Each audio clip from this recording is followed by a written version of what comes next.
और उनकी जो फसल बोने के बाद धान खरीदने या गेहूं खरीदने के संबंध में, उनकी यंत्र की जो भी है ऋण दिलाने के संबंध में, और धान खरीद का जो भी है वेयर हाउसिंग के संबंध में, और लास्टली जो धान खरीद के जो भुगतान के संबंध में और गेहूं खरीद के और फसल खरीद के भुगतान के संबंध में पूर्ण रूप से, मतलब किसान को फसल बोने से लेके फसल खरीदने तक सहकारिता विभाग की बहुत सारे विशेष सहयोग रहा था।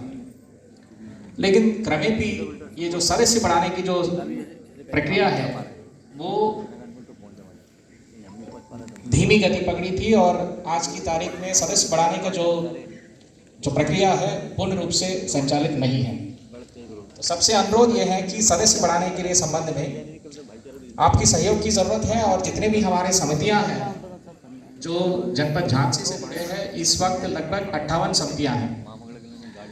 उनकी स्थिति भी ठीक नहीं है, तो फिर तो ये सारी समितियों को हम अपने पंचायत राज विभाग के माध्यम से कायाकल्प करने के लिए एक निर्णय लिया था। तो इस वार्षिक वर्ष में शायद जितने भी हमारे सहकारिता समितियां हैं, सहकारिता समितियां, उन सब चीज़ों को हम कायाकल्प करके दे देंगे। दूसरा, हमारे बैंक की जो हालत है सर, इसको भी कायाकल्प करना बहुत ज़रूरी है। इसके लिए भी एक प्रस्ताव रखा था लगभग 70 लाख के आसपास। जो रिपेयर एंड मेंटेनेंस के लिए तो 35 लाख की ज़रूरत है, और अन्य जो भी है मॉडर्नाइजेशन के लिए 35 लाख की ज़रूरत है। यदि आप सहमत हैं तो फिर इसको सर इस सदन में पास करा देते हैं। ये बहुत ज़रूरी है। बुंदेलखंड की बैंक्स के संबंध में हमारा कहना यह है कि ये तो ए कैटेगरी का बैंक्स है, और इसका जो डिपॉजिट बेस है 300 करोड़ से लेकर 400 करोड़ के बीच में है। अब जब हम सदस्य को बढ़ाएंगे तभी तो डिपॉजिट बढ़ेगा, जब डिपॉजिट बढ़ेगा तभी तो ऋण वितरण बढ़ेगा, जब ऋण वितरण बढ़ेगा तभी तो किसान को फायदा मिलेगा, जब किसान को ऋण मिलेगा तभी तो वो फसल बोएगा, वो अपना जो भी है फसल को बेचने में और फसल को सरकार अपनी तरफ से खरीदने में सुचारू रूप से एक प्रक्रिया लागू होगी। ये एक साइकिल है, इस साइकिल को हमें डिस्टर्ब नहीं करना चाहिए। लास्ट बट नॉट लीस्ट, सहकारिता मूवमेंट के संबंध में जो विगत हमारे दोनों विधायकों के माध्यम से हमने बहुत सारी चीज सुने थे। फिलहाल ये मैं अपनी तरफ से और हमारे पूर्व विभाग की कार्य प्रणाली की तरफ से ये मैं निसंकोच तारीफ करना चाहता हूँ। नाबार्ड के लगभग 2100 करोड़ की जो बकाया था, हम लोग अपने साधनों से लगभग 1700 करोड़ का वापस जमा कराया था। इसमें वो है जो अवैध कब्जे में थे, इसका एक प्रॉपर रिकॉर्ड मैनुअल बना के उन सारी संपत्तियों को सुरक्षित करके रखा था, जिसमें झांसी का एक और झांसी का संपत्ति भी है। ऐसे सारे बहुत सारे अचीवमेंट्स हैं जो डीसीसीबीस में भी हुआ था। जो 50 बैंक्स हैं पूरे प्रदेश में, उस 50 में आज की तारीख में 35 बैंक अच्छे परफॉर्मिंग बैंक्स कैटेगरी में आ गया है, और 15 में अन्य जो 15 में 8 जो रिपेयरेबल मोड पे है, लगभग 1-2 होना चाहिए था। आज की तारीख में कम से कम 28 बैंक्स ऐसे हैं जिसकी एनपीएस 9% के नीचे है।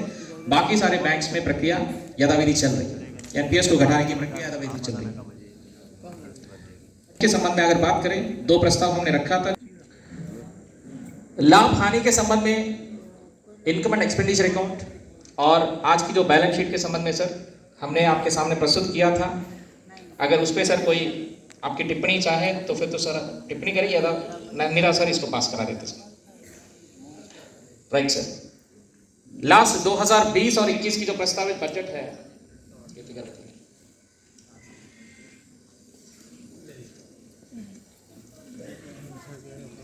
प्रस्तावित हमारी जो है इंटरेस्ट पेड में जो है 2055 करोड़, और ऑन डिपॉजिट में 18 करोड़, बारोइंग में 24 करोड़, सैलरी अलाउंसेस में 70 लाख।